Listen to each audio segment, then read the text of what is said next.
Welcome back to my YouTube channel. My name is Charles and you're watching Saved by Children TV, back at it for a brand new video. Please make sure you like, comment, subscribe. Hit that post notification bell so you'll be notified every single time I drop a brand new video on this platform. Now, we have 6 stories for you guys today. First one is taking us to Dallas. Dallas, Texas is taking an L. 3 educators have been arrested. So yesterday, I told you guys that we was going to talk about it today. We're going to get straight into it. I want to shout out, before I get started, I believe it's 7th graders and an 8th grader who reported this to the school, and it led to 3 individuals who worked at the school to be arrested immediately. See something? Say something. 3 staffers at an Arlington charter school are facing felony charges in an ongoing investigation into allegations of child grooming and improper relationship with at least 2 students. Police said, and the school administrator with the Newman International Academy held a news conference Thursday to address the ongoing investigation at the Gibbons campus at 7th through 12th grade campus in North Arlington, where 2 educators and a principal have been accused of felony sexual abuse crimes. Quote, like many other teachers and students here, we are working over what's happened, said Assistant Superintendent of Secondary School Donna Hart, who announced leadership changes at the campus before addressing the investigation led by the school's police department. Chief of Police Matthew Antoquac said Thursday 2 7th grade girls courageously approached a police officer. So kudos to the 2 7th graders. To approach a police officer to report something they said didn't seem right. Antoquac didn't elaborate on the report, but said his department took action and that they had taken 53-year-old instructional aide Ruel Barabi into custody earlier that afternoon. Quote, this happened at 9:30 a.m. in the morning and at 1 p.m. that afternoon, and we had a probable cause warrant issued by a district judge, and he was in Tarrant County Jail. Aunt Kawhi said, quote, I want to be clear on this. The speed on this incident, the suspect was in jail 5 hours after the outcry. Barbie was arrested on February 6 and charged with improper relationship between an educator and a student, a second-degree felony, after a week-long investigation into the Barbie case, where they said they spoke with teachers and students and obtained physical evidence. NIA police said they arrested a second educator and a principal.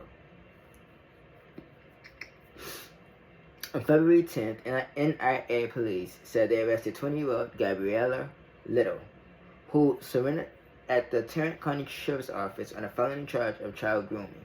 According to jail records, Little is free after posting a $15,000 bond. On February 12th, NIA police said Gibbons campus principal Rick Adams had been arrested and charged with failure to report abuse or felonies. Tarrant County jail records show Adams was released Thursday after posting bonds totaling $50,000. NIA police, which has its own department, about 20 officers, said Barbie and Little were immediately terminated. Adams was initially on administrative leave with pay, but school officials said he resigned during the investigation. It's unclear if any of the abuse educators have obtained attorneys to speak on their behalf. Accused. Antwerp said that the background checks for Barbie Little and Adams didn't reveal any history of trouble, but hinted there may have been previous investigations. Quote, these individuals had nothing in the background to lead us to believe that they even committed an offense. Antwerp said, what I know, not what I am speculating, ma'am, is that we have come to knowledge of incidents at other institutions in DFW where they failed to take action when we know that they were aware of what occurred on the grounds by their employee and they allowed to resign while under investigation. Not acceptable. Hart said in addition to those arrested, an athletic director, a girls basketball coach, and a part-time assistant football coach have been placed on paid leave pending the outcome of both criminal and administrative investigations. Anyone with additional information is asked to call 682-20, I'm at 207-5176. I want to say this. And these are the 3 so far that have been arrested. Others have been put on paid administrative leave. I want to say this, right? Because I saw the bomb. And I think that for anybody to misuse, abuse, take advantage, or torture a child should never have been accepted a bond. They all 3 should have been sitting in jail, awaiting trial. Because there's no reason why that they should be walking the streets. They're considered dangerous. Remember, they're working in an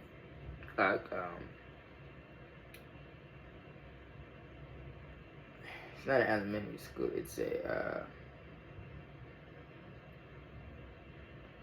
they work in an academy school, a charter school. So we gotta remember, these educators work in a charter school around children, and did this to children. So they should be considered dangerous. And people like that don't need to be in society. They need to be locked up in a cage. But I hope that these individuals are convicted and spend numerous years behind bars, because what they did was it's indisputable. It's uncalled for. And again, I want to thank those 2 7th graders for being a whistleblower and blew this case open and allowed the justice system to take part in this criminal investigation and lock these individuals up. And sometimes you gotta teach your children to be whistleblowers. You see something, say something. Never be afraid. And there's tons of good parents out there, who teach their children to see something, say something. And I just think these individuals. And another thing I don't understand is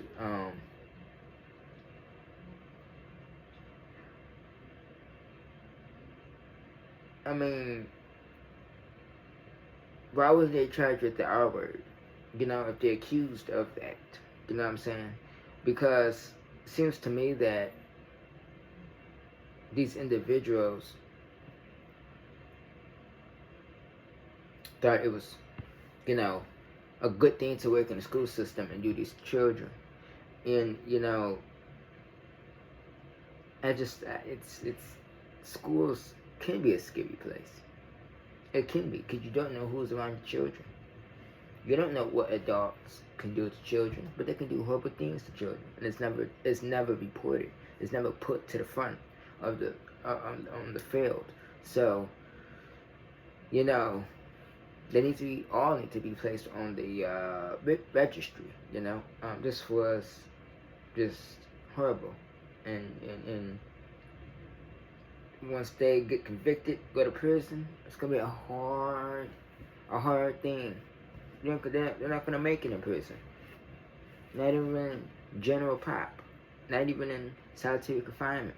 They're not gonna make it. But you play with fire, you get burned by fire. Keep every victim in the story in your thoughts and your prayers. Let's move on to story number 2 out of 6. This one is going to take us to Fairfax County. Fairfax County is taking an L. Let's talk about it.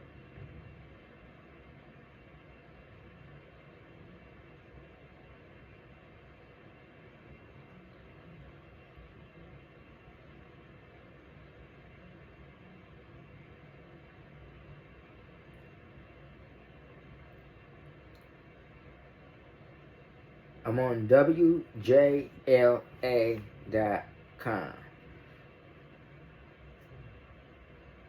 Let's expose these 8 individuals.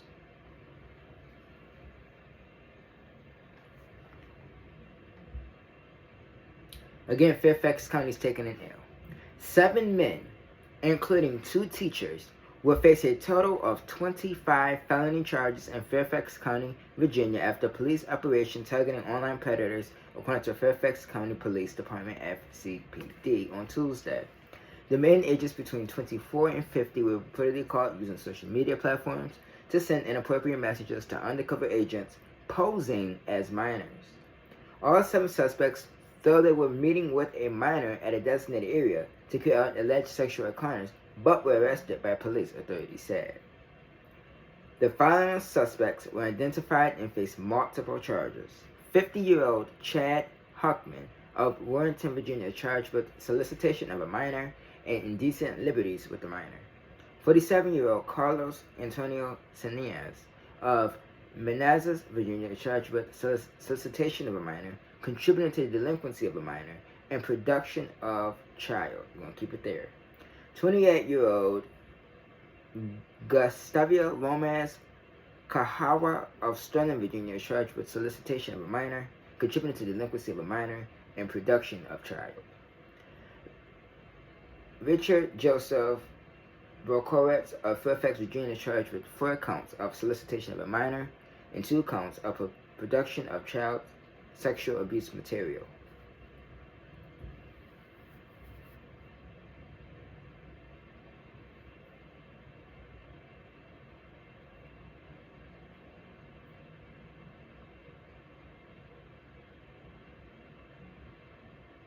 "48-year-old Enrique Montes Flores Espina of Arlington, Virginia, is charged with solicitation of a minor and contributing to the delinquency of a minor. 24-year-old Charles Stephen Wolf of Washington, D.C. is charged with 3 counts of solicitation of a minor, use of a vehicle to promote unlawful sexual intercourse with a minor, and indecent liberties with a minor. 45-year-old Geoffrey Tester of New York is charged with 4 counts of solicitation of a minor and production of child sexual abuse material. Buck Quares, a physical educator teacher at Falls Church High School since 2013, was initially suspended on January 27, according to FCPD Police Chief Kevin Davis. Tester, a teacher at Amherst Central High School in Buffalo, was detained by state officials taken to Erie County Correctional Center pending extradition to Fairfax County. The Amherst Central School Faculty Directory made no mention of Tester on its website as of Tuesday. Davis warned in April of 2024 that child sex abuse cases have increased. That same month, 5 Virginia and Maryland residents were arrested by county police in an online operation that occurred while students were on spring break. The operation was carried out using fake accounts on social media apps like TikTok, Snapchat, and several others. At the time, Davis and other Fairfax County officials warned parents to become more involved in the child's social media habits and pay more attention to their phone usage.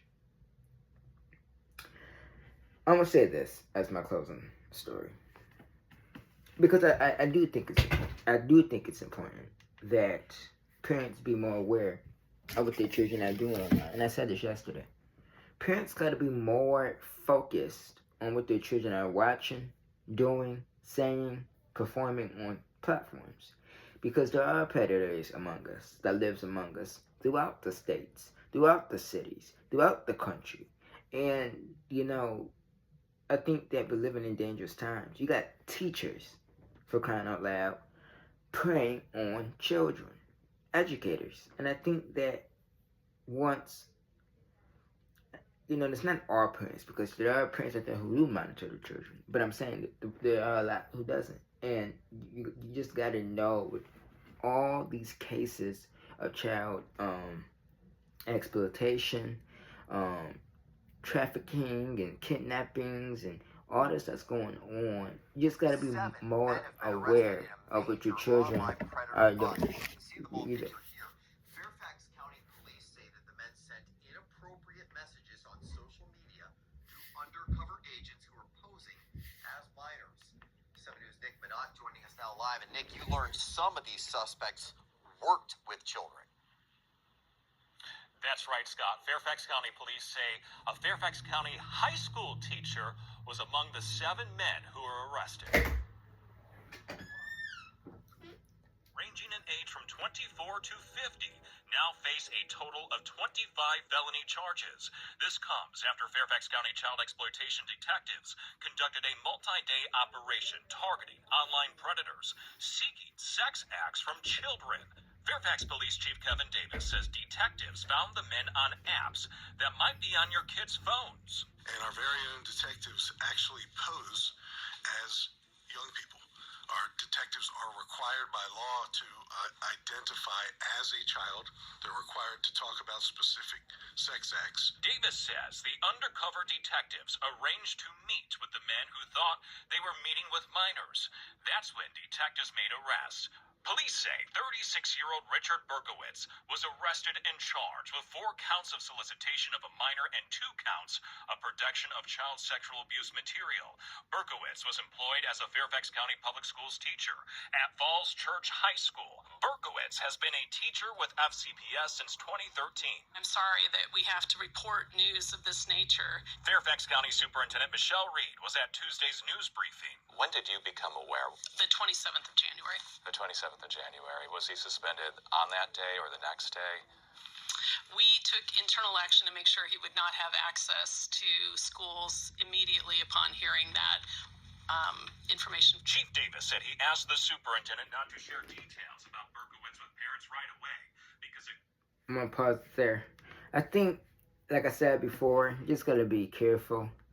And I mean, the truth is, if you do have children in public schools, a lot of times you do gotta do backgrounds on teachers and principals, and because you just never know. You just never know what these people can do, how close they can be, and sometimes they do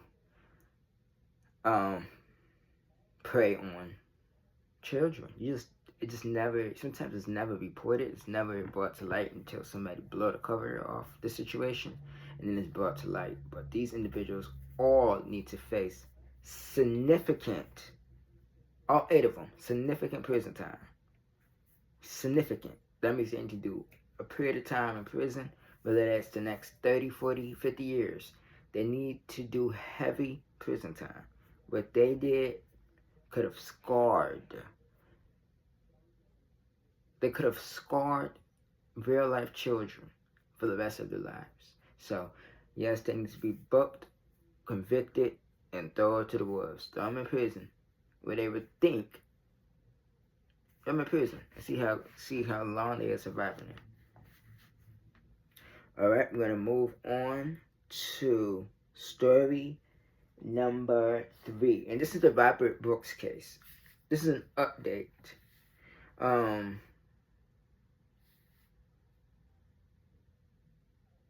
I don't think I talked about this case on this channel. It might have been my Crime Time channel.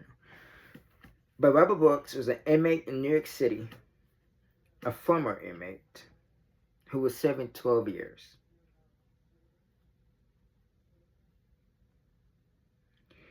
And he was just weeks away from being released from prison when he was killed by 14 correctional officers, and technically a nurse was also involved. So we're going to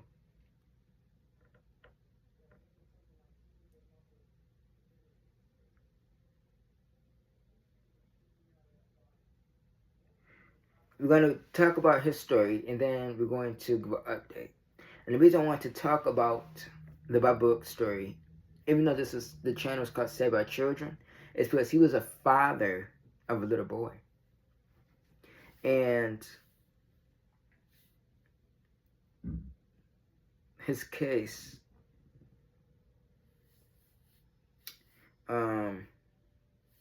this case was troubling to many in the nation, and there was a lot of protesting, and eventually these correctional officers were later charged.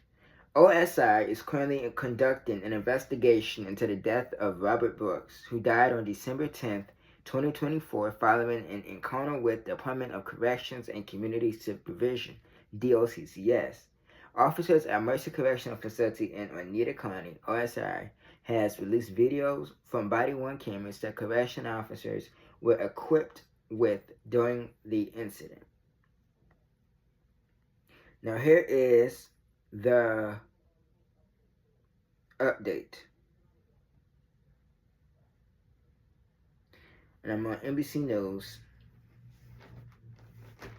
Murder charges are announced in the death of Robert Brooks, a man beaten by New York correctional officers. Murder charges have been announced in the death of Robert Brooks, a 43-year-old inmate who was beaten by guards at an upstate New York prison in December. Governor Kathy Hochul announced that charges Thursday, adding that New York State Police will be deployed to make arrests. Quote, Robert Brooks should be alive today. That is true. Hochul said in a statement that the brutal attack on Mr. Brooks was sickening, and I immediately moved to terminate the employment of those involved. A grand jury indictment was released later on Thursday, charging 6 correctional officers with second-degree murder and first-degree manslaughter. 2 of them were additionally charged with gang assault. One name was redacted, but the others were identified in the indictment as Anthony Farina, Matthew Gallagher, Christopher Worth, David Kingsley, and Michael Mashaw. The 5 identified men pleaded not guilty in court on Thursday. There were 17 employees, including 4 sergeants and 2 nurses, who were alleged to be involved in the death and were suspended as a result of the incident. 4 others were charged in the grand jury indictment in connection with the case on varying charges, including manslaughter and evidence tampering. An unidentified woman sitting in the courtroom was escorted out after she had an outburst during the arraignment of one of the suspects. Body cam footage from December 9th showed Brooks with his hands cuffed behind his back at the Mercy Correctional Facility as multiple guards punched and kicked him. Brooks was in an infirmary bed when the attack occurred, and at one point in the video, his face was visibly bloodied. He was then taken to a hospital and died the following day. An autopsy report declared Brooks' manner of death was homicide, according to his family's attorney. Brooks died to compression of the neck and multiple blunt force injuries, attorney Elizabeth Mazar previously told NBC News. Hochul ordered that 14 workers at the Mercy Correctional Facility be terminated after video of Brooks' beating surfaced. The New York State Correctional Officers and Police Benevolent Association said that the incident was not reflective of the great work that vast majority of our membership conducts every day. Brooks' estate filed a civil complaint last month accusing 17 people of excessive force in addition to other allegations in connection with his death. Here's the news video. Let me mute it.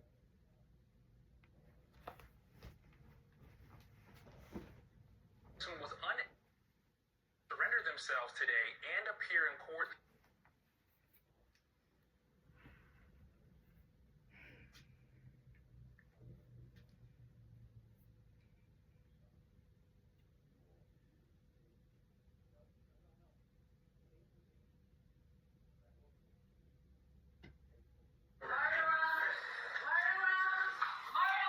Tonight, tense moments in court as one by one and in handcuffs, 9 former or suspended New York State Corrections officers made their first appearance before an Oneida County judge. 5 of them, Nicholas Anzalone, David Kingsley, Anthony Farina, Christopher Walrath, and Matthew Gallagher, facing murder charges for the December death of inmate Robert Brooks. Redacted body camera video from that day shows the group of officers repeatedly kicking and punching Brooks in the legs and chest and trying to jam an object down his throat. These men murdered my father. It was on video. The whole world got to see it. The alleged murder happened inside a medical examination room at the Marcy Correctional Facility in upstate New York on December 9th of last year. Robert Brooks committed a crime. He was doing his time. He had a right to safety, to humanity. He was denied that. This is unacceptable. 3 other corrections officers, David Walters, Michael Fisher, and Michael Mashaw, facing charges of manslaughter, and 1, Nicholas Gentile, of tampering with evidence. Our investigation further revealed that there was no provocation by Robert Brooks that would have precipitated any physical response whatsoever, never mind the physical response that was inflicted upon him. All defendants defendants pleading not guilty today. Waiting formal proceedings entered into not guilty of charges at this time. And released on bail or in Gentile's case of his own recognizance. Brooks was serving a 12-year sentence for stabbing his girlfriend and died from his injuries the next day. I would never get off under that. The man robbed me of that opportunity. Robert Brooks's father among those watching today from the courtroom. You marched him out. You let him go. My son didn't get that opportunity. My son didn't have a bail. And my son didn't have a murder charge. And Marquise Francis joins us now. Marquise, there is one more individual in this case facing a murder charge who did not appear in court at all today. Yeah, that's right, Morgan. There's a sixth defendant, unnamed defendant, that was also charged with murder. And in fact, this person's name was redacted in the unsealed court documents that were reviewed in court today. Now, what we did hear from the district attorney, this update that 6 individuals have been indicted. Let me just say this. He was doing 12 years for stabbing his girlfriend.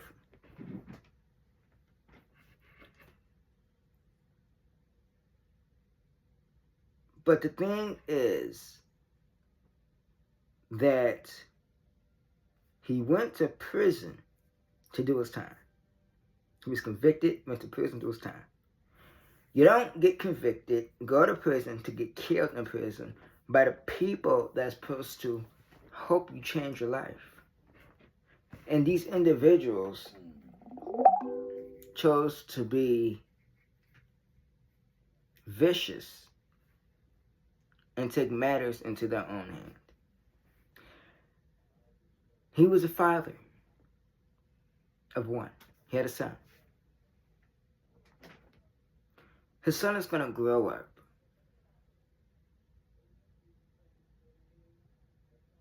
so you got to imagine the trauma that this child is going to have, knowing the persons that killed his father.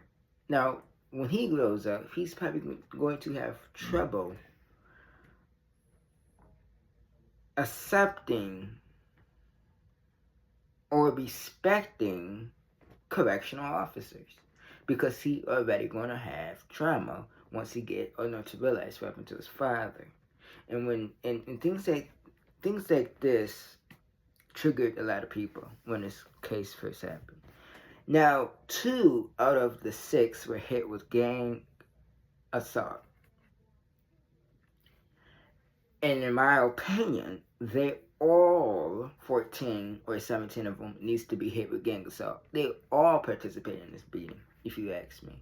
This was a joint team effort, and they beat Mr. Brooks like he was nobody. And people like that does not need to work in a prison system. And they do need to shut down Mercy Correctional if they can't get the right people to work in Mercy Correctional without abusing inmates. But it ain't the first time an inmate was killed by the hand of the law. You see what I'm saying? And so it's up to the prisons to have better control over your guards, over your correctional officers. Because who you're really hiring? You're hiring bullies. Okay, these correctional officers were not guard. So they shouldn't have used deadly force to take someone to an infirmary. You know, and then what gets me is they're all charged with second-degree murder. There should be an intentional homicide in the first degree. Matter of fact, the video is so sickening that it should have been just capital murder. That's what I was thinking in the first place. Honestly, that's really what it should be. Because if you think about it, roles were reversed. The state would have wanted capital murder charges. They would have wanted first-degree murder charges. So, to only walk away with second degree and to be released on the street after killing an innocent black man tells you a lot about the justice system and how broken the justice system is. It's broken. But this is the life we live. So shame on Mercy Correctional And Governor Herco asked you to shut. I'm gonna ask you to shut that prison down because they don't need to be back in business. A repeat drunk driver. We're gonna start with 4 out of 6. Let's see. He gets a plea deal in Dallas. I'm gonna pull it up. We're gonna talk about it.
Let me pull it up.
Let me.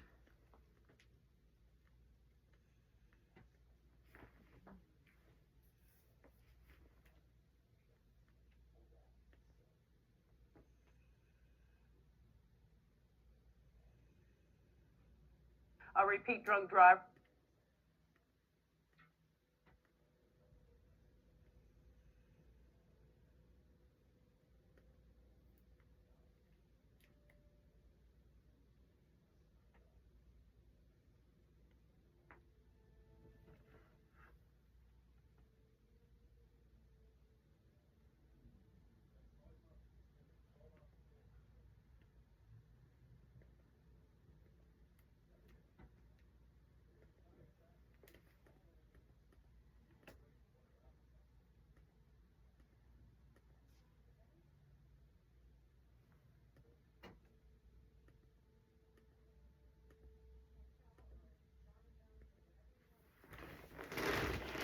See if I can find it on here.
Okay, Jeremy Spencer. So let's see.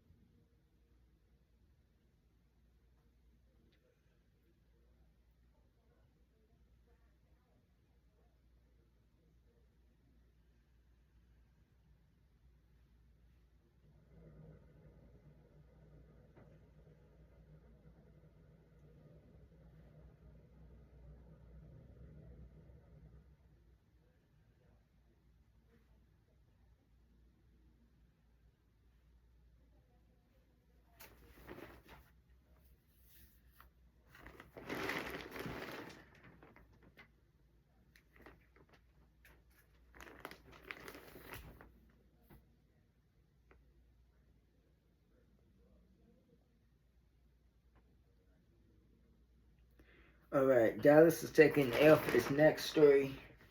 A Garland drunk driver who killed a 13-year-old girl accepts a plea deal. Remember, he is a repeat drunk driver. He accepted a plea deal for 17 years in prison. This is an update from February the 17th of 2025. This happened back in 2022. This is an update. This is the brief. Jeremy Spencer accepted a 17-year prison sentence as a part of a plea deal for killing 13-year-old Brooklyn Moran in 2022 while driving drunk. On Monday, Spencer pleaded guilty to intoxication manslaughter and 2 counts of intoxication assault. All the sentences were run concurrently for a total of 17 years. Spencer will be formally sentenced on March 3rd. As a part of his plea deal, Spencer will be eligible for parole. Hide your wife, hide your kids, because why is he being released on parole after his sentencing in March?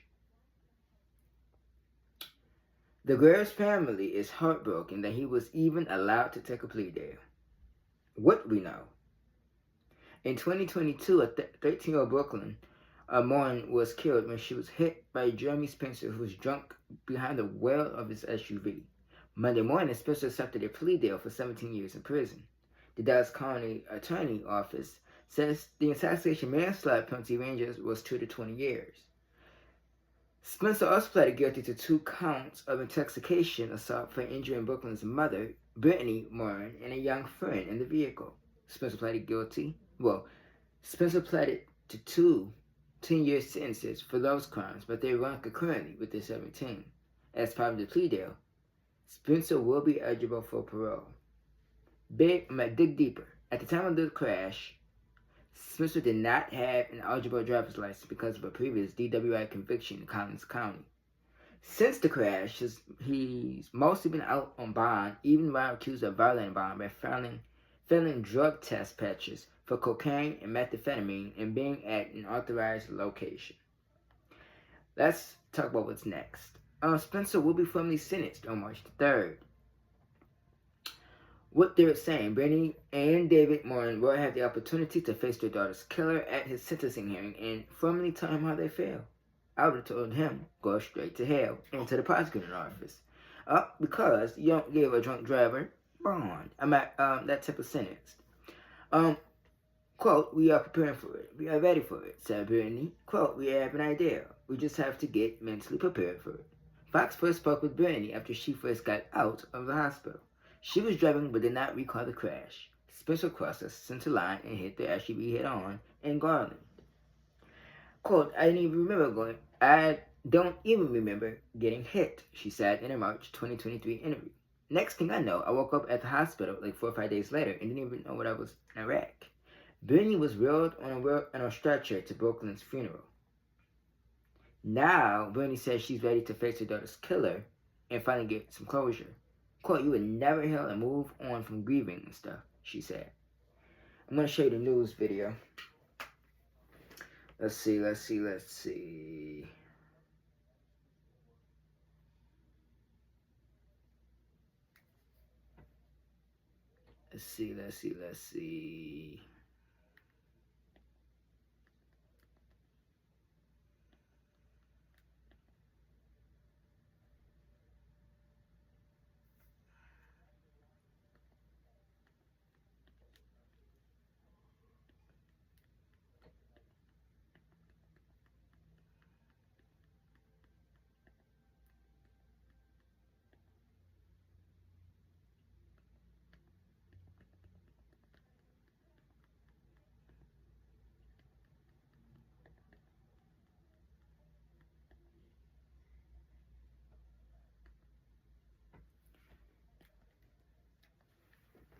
cuts to Medicaid threaten access to care. A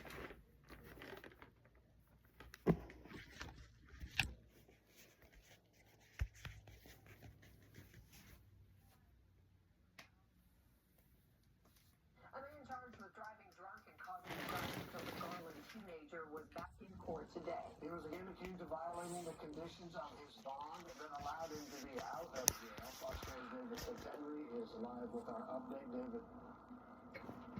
Yeah, today was a standard announcement hearing, but there were some questions as to whether or not Jeremy Spencer violated some conditions of his bond. It was addressed, but in the end, no action was taken.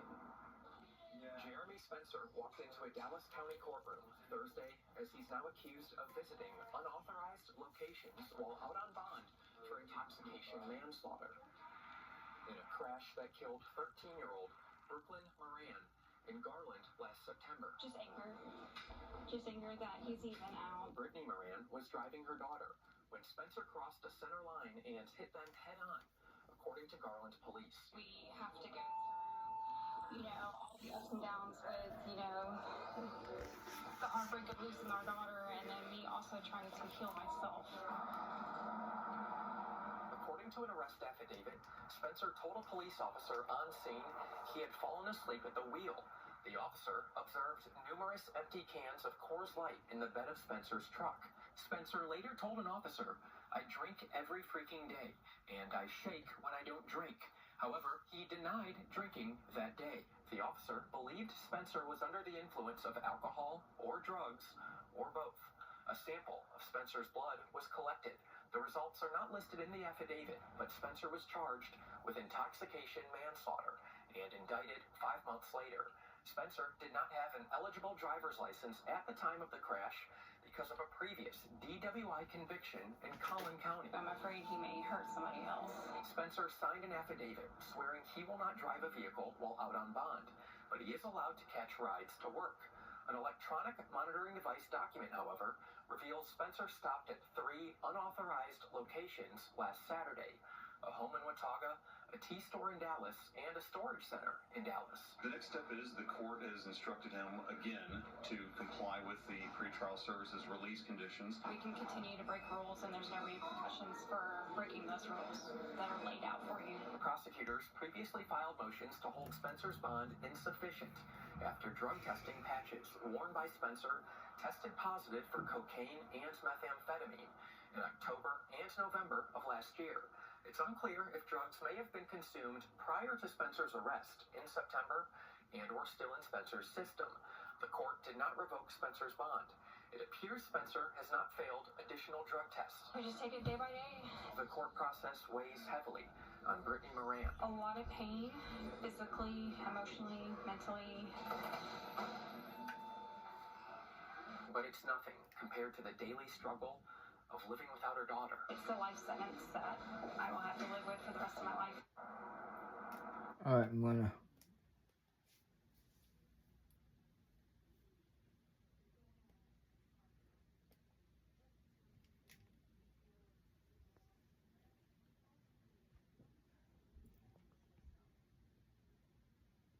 A North Texas man who was intoxicated when he struck an SUV head-on, killing a teenager, took a plea deal nearly 3 years now after the crash. And the girl's family says that they're heartbroken that he was even allowed to take a deal. They spoke with Fox 4's David Centendry about today's guilty plea. David joins us now. What can you tell us?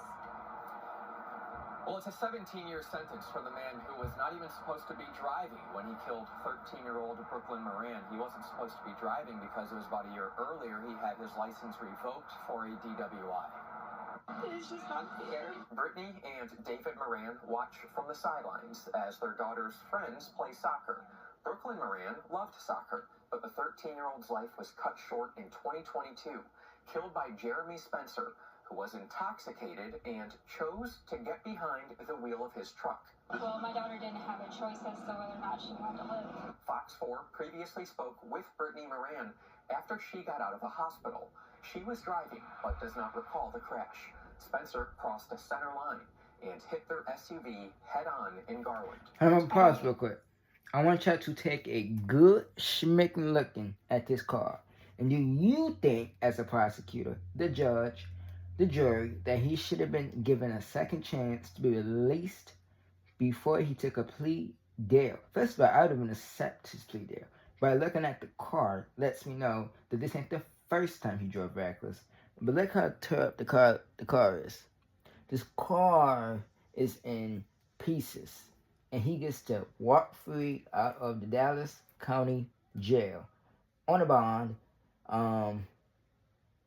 He should have been I remember getting hit. recommended to Next jail. thing I know, I wake up at the hospital like 4 or 5 days later and didn't even know I was in a wreck. Brittany wheeled on a stretcher to Brooklyn's funeral. But here I am, and maybe I'm just here to fight for her and kind of make more awareness of. Monday morning, Spencer accepted a plea deal, a 17-year prison sentence. The Dallas County District Attorney's Office says the intoxication manslaughter penalty range was 2 to 20 years. Spencer also pled guilty to 2 counts of intoxication assault for injuring Brooklyn's mother and a young friend in the vehicle. Spencer pled to 2 10-year sentences for those crimes, but they'll run concurrently with the 17. You can never, heal and move on from, grieving. At the time of the crash, Spencer did not have an eligible driver's license because of a DWI conviction in Collin County. Since the crash, he's mostly been out on bond, even while accused of violating bond by failing drug test patches for cocaine and methamphetamine. You want to pause it, stop it there, give my closing thoughts, final closing thoughts. I said a shame on the justice system. 17 years on that. Me personally, I don't think that 17 years is not good enough. It's not going to, even though any type of sentence he gets, it's not going to bring back the child. I mean, still, I don't think 17 years is enough for society.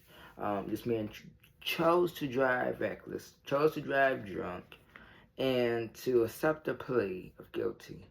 Even if he did accept the guilty plea, I still wouldn't even accept the 17 years. I still wouldn't have given him the 17 years. I would have still up there a little bit, a little higher. I think because he's a repeat offender, I would have been as much as 20 to 25 range. I think 17 is just not enough for this man's actions. But this is the justice system. You gotta be black to get damn near 30 years for DUI. And I think it's sad because it shows the truth in the justice system. He injured a mother, the child's friend, and killed the daughter of the mother. And yet he's released pending sentencing. I just don't understand. And he's a DUI offender. He should have remained in jail until he went back to court for sentencing. He should never had a chance to be on the streets because he can easily get behind a wheel and cause another fatal accident. And then guess what? Courts, that would be on your hand because you allowed him to be released on his own recognizance. He should be sitting in jail. Thoughts and prayers go out to the family of Brooklyn and to the surviving victims. May justice be served. Seems like it probably won't because they only got 17 plus, I think, 20 additional years. Still, that's around 30, 40 years, but I still think he should get some more years in prison. Let's go down to Gary, Indiana. We're going to story 5 out of 6. I got to be quick because I have a show to watch.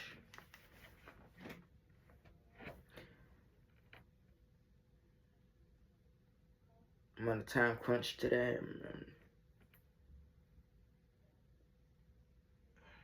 2 more stories. 5 out of 6. Gary, Indiana.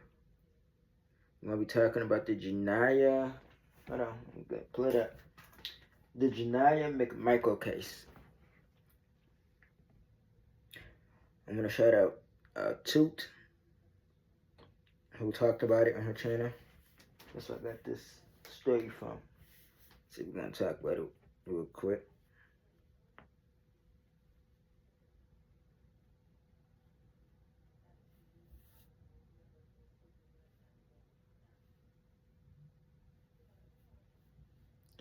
I'm on ABC 7 Chicago, and Gary, Indiana's taking an air on the story. 13-year-old from Gary, Indiana is missing for nearly 2 months. FBI now investigating. Alright, Saturday marked 55 days since 13-year-old girl went missing in Gary, Indiana, and her loved ones have not stopped their efforts. Family members told ABC 7 they were pleased to see the FBI is now involved in the investigation, as a search warrant was executed Saturday at Janiyah McMichael's home. Quote, "We are not going to stop until we find her and bring her home," McMichael's grandma, Dalia Guerrero, said. McMichael's loved ones continue an emotional and relentless search for the 13-year-old girl who was last seen August 11th in Gary, Indiana. The FBI and Gary police executed a search warrant Saturday on a home where McMichael stayed. A local community activist provided photos to ABC 7 as he's been helping the family search for the teen for weeks now. Quote, "It's a victim, and we finally have people's attention. So we're still searching for Janiyah," said Kevin Collins with Casey Bodyguard Services. That public attention is what McMichael's grandmother is asking for as she continues to follow every step in hopes of finding her granddaughter. Janiyah is very outgoing. She lights the room up. She's very loving to be around. It's been too long.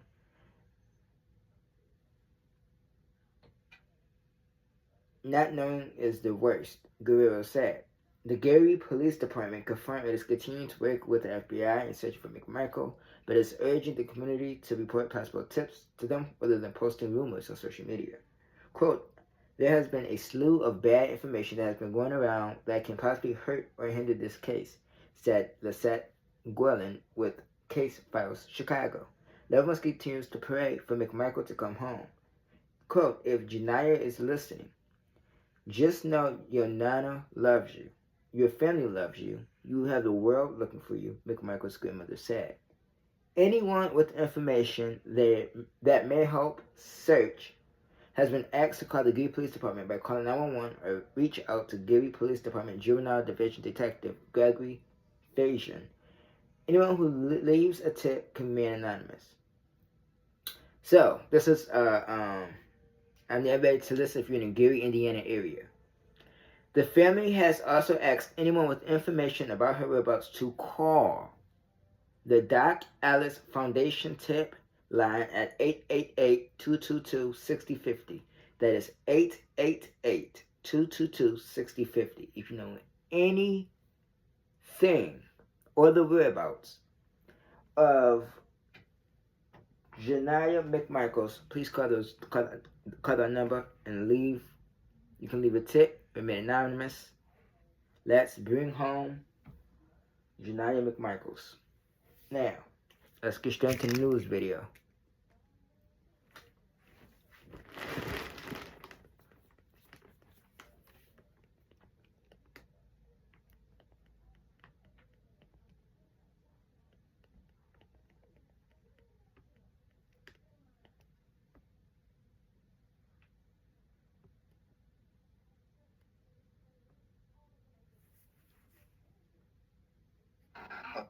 Hold on, we're going to start here real quick.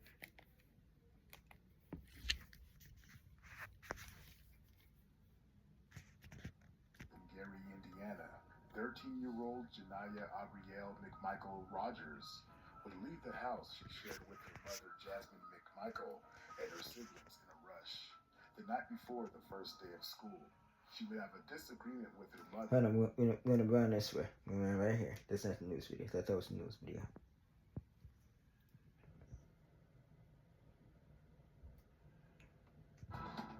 The family of a Gary teen missing this August is calling on anyone with information to come forward as the FBI executes a search warrant on her home. Courtney Scavelli has tonight's top story. Earlier today, local and federal authorities executed a search warrant at the home where Janiyah McMichael was reportedly last seen. Her grandmother says her family is worried sick, and they're asking anyone with information on her whereabouts to please come forward. It's torn us apart inside. For 55 days, Dalia Guerrero says she's been searching for her granddaughter around the clock. 13-year-old Janiyah McMichael was reported missing by her mother on August 11th. allegedly last seen at her home in the 1900 block of Malcolm X Drive. Do I believe she ran away? No, I don't believe Janiyah ran away. She's not a street kid. She doesn't do stuff like this. In an initial post in August, Gary police called Janiyah a missing person / runaway, and city officials now say they are deeply concerned. The department says it asked Indiana State Police to approve a silver alert issued statewide on September 5th, and is also working with the National Center for Missing and Exploited Children. I pray that, she's found soon. It's been too long.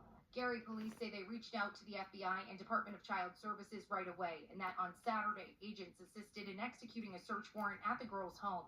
An FBI Indianapolis spokesperson says it was executed by the Gang Response Investigative Team, a task force in Northwest Indiana, though its efforts don't only focus on gangs.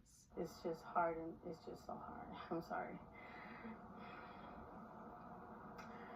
Just the not knowing where my granddaughter's at.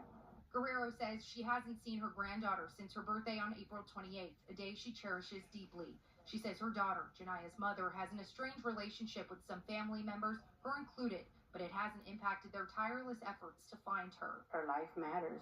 Janiyah's family, who spoke with us, say they're in the dark about everything and don't know if investigators have any idea where she could be.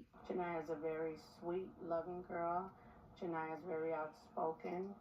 Janiyah comes from a loving family. Right now, Janiyah should be in 8th grade with her classmates, but where she is a mystery. Family says they've been helped by many people, strangers included, in the search for the missing teen. Thank you for the prayers, for the public, for the law enforcement that's doing everything they're doing. On Saturday, police addressed what they call significant misinformation on social media regarding the case, urging the public to share only vetted information so it doesn't get impeded. As investigators continue their search for Janiyah, her family is begging her, if she sees this, to please come home. If anybody has Janiyah, please just let her go. Gary police are urging people to use caution if they're approached asking for donations, and say people should be cautious if they're also approached by anyone claiming to be with a vigilante group involved in this investigation. Janiyah's grandmother tells me they are not asking for money, and they have not set up an official fundraising effort for this. For now, reporting in Gary, Indiana, Courtney Spinelli, WGN News.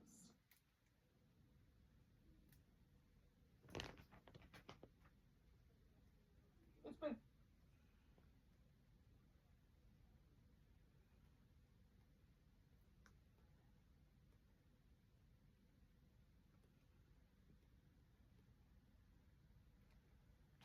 All right.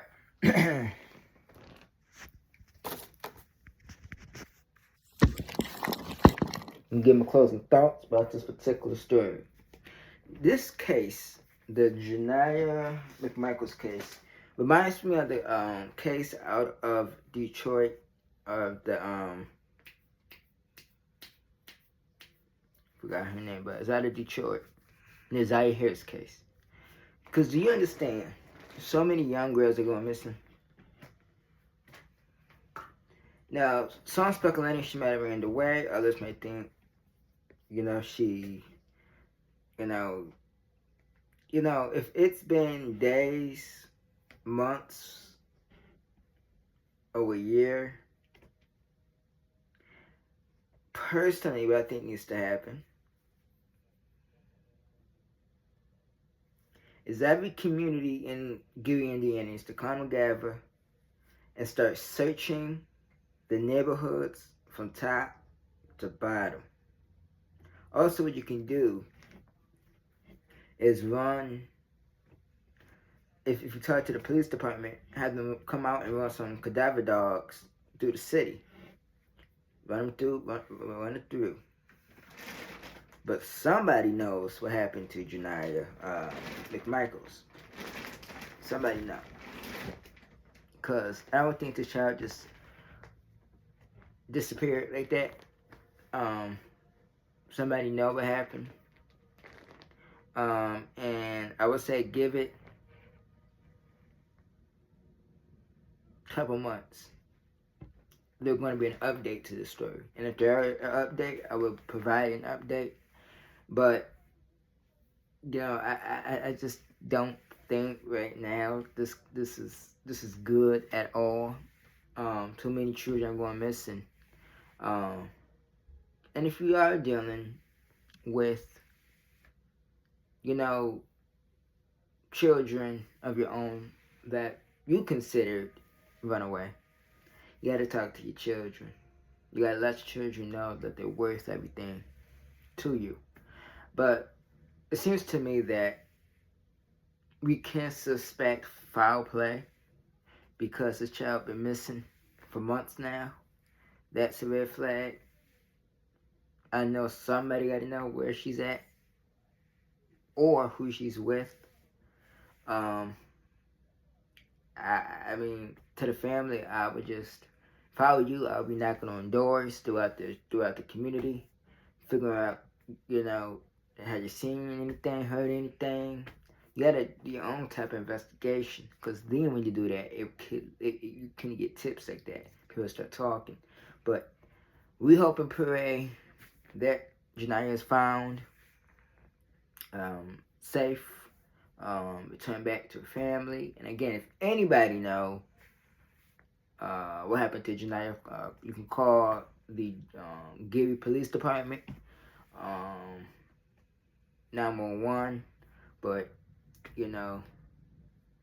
see something, shout out to AFC. If you see something, say something.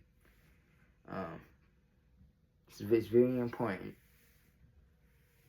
To the McMichaels family, pray, and we hope that your daughter is found soon. And me personally, I couldn't just, I'll be going nuts. I don't know. I'll be kicking in doors. I'll be searching high and low with the community. Put something together to figure out where she's at, to be located. But yeah, we hope that she get found and be united with her family. Now, final story of the night. 2 Florida parents are taking an L on this story.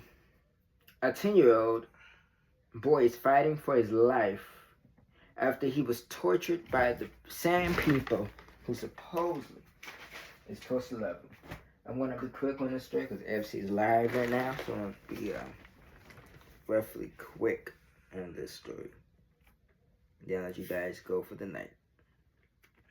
We're on story 6 out of 6.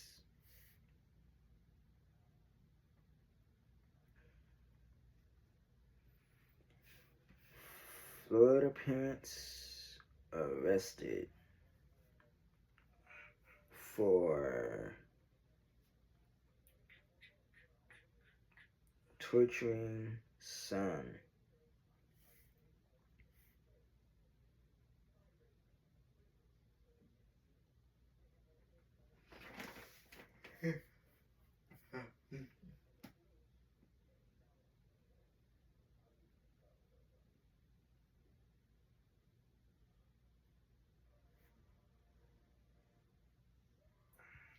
Alright, I'm on Orlando Sentinel. Let's talk about it.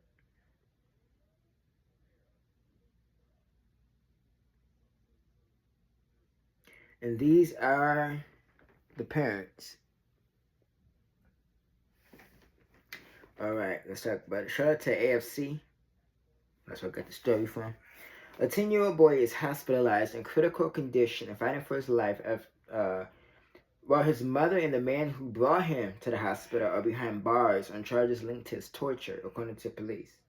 Andrew Dwayne Walker, 36, of Palm Bay, turned himself in to law enforcement on a charge of accessory after the fact to aggravated child abuse after the Tavares Police Department turned to the community Sunday for help locating him.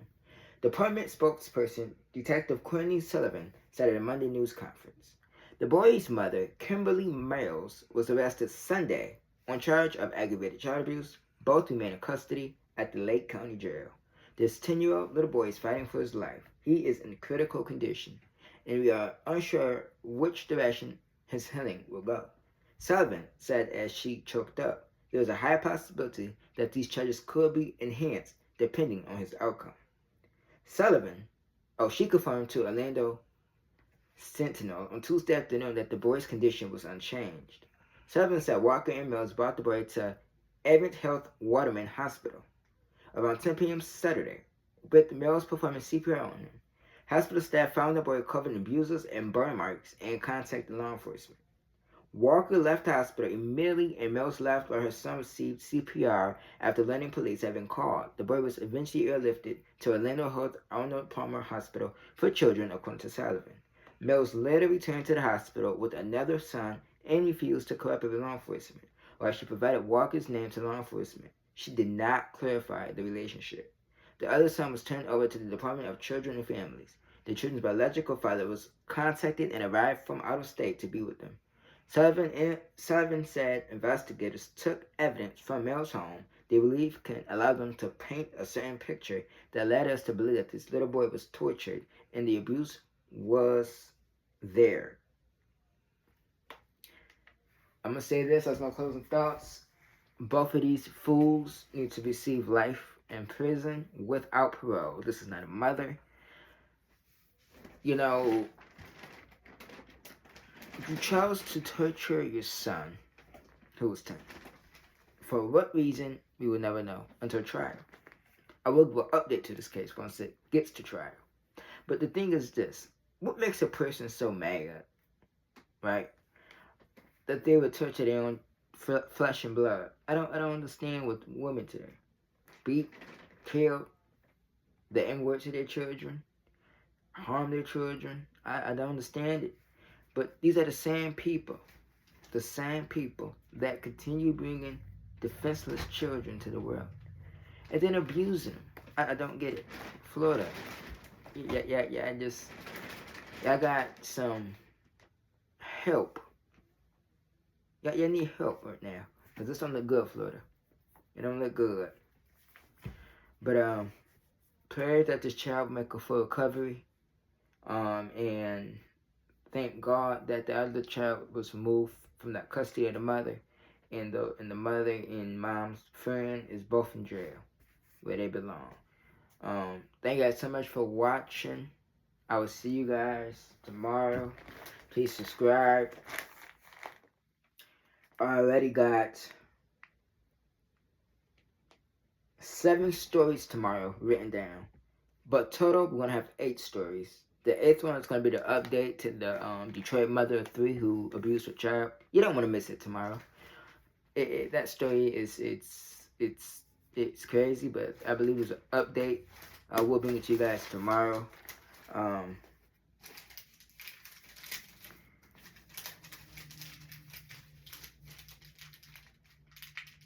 You know, you might want to brace yourself for tomorrow's stories that are even worse than what we talked about today. All these stories are vicious, but brace yourself for tomorrow. Again, I probably will go live. I'm gonna try between 1 and 3 o'clock. So 1, 2, or 3 tomorrow. I don't know when, but I'll post some content on this platform. And before I let you guys go, on Saturday, go over to Crime Time. I will be posting on that platform again. Go on there on Saturday on Crime Time. We're going to get a full deep dive into the Janiah McMichael's case. We're gonna do a bigger deep dive into that story. So that's going to be our story on Saturday on Crime Time. Probably going to be roughly between let's do 10 to 12 a.m. So 10 a.m. to like 12 p.m.